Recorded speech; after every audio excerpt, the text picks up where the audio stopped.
نعم أعوذ بالله من الشيطان الرجيم بسم الله الرحمن الرحيم إن الحمد لله نحمده ونستعينه ونستغفره ونعوذ بالله من شرور أنفسنا ومن سيئات أعمالنا الحمد لله الحمد لله الحمد لله رب العالمين الحمد لله على نعمة الإسلام. um, I think this is a very important topic to talk about because I think it's no longer news that people say that Islam is the most misunderstood religion in the world today. And the topic of the treatment of women or the status or place of women in Islam is one of those very hot topics and controversial, misunderstood, not only by people of other faiths, but more by Muslims themselves. So we see a lot of things that, a lot of ways that women are treated in Muslim societies that are tied to Islam, but are actually just based on cultural patriarchal practices.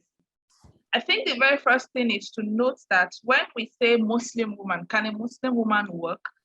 We take it to, it appears as if we see the term Muslim women as one homogeneous group, like Muslim women are just one set of people who are completely identical in every respect, but that's actually not true. Muslim women are in a spectrum, a very diverse and heterogeneous group. We have single Muslim women, we have married Muslim women without kids, we have married Muslim women with kids, we have widows and divorcees and grandmoms and wealthy women, poor women. So we have women in various circumstances and contexts that would really have an impact on what they do and how they live their life. And so it's difficult to just have one size fits all kind of ruling with regards to this. But on a general note, can Muslim women work?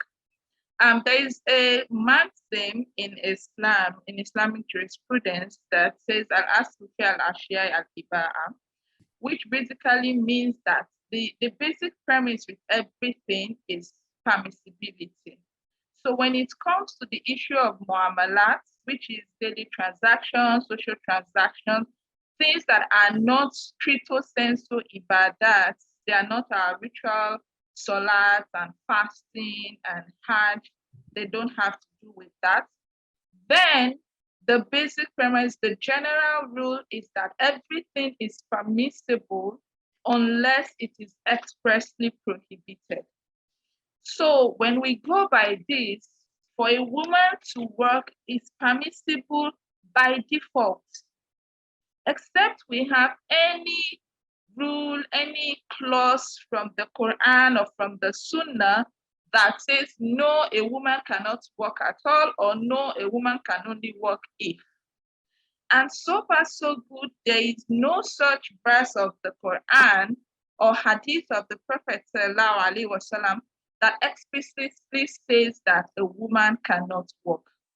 So basically, going by the default ruling, which applies to every muamalat, a woman can work. What we just need to pay attention to are some rulings that would apply at any time anyway. For example, for a woman to work, she has to be working in an halal job or position or industry. So a woman cannot deal with alcohol, she cannot deal with pork, a woman should not deal with riba. And those are rules that would apply to a man working anyway. If a woman would work, she should ensure that she would adorn herself in a proper hijab when she goes to work. And this is a rule that would apply anytime she goes out anyway. So whether she's going to the mall or to visit her parents or her relatives, she would have to wear her hijab. So it's not specific to working.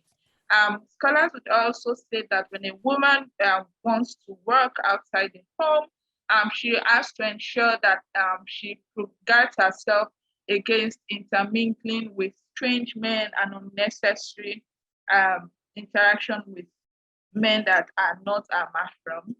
And again, this is a rule that applies at any point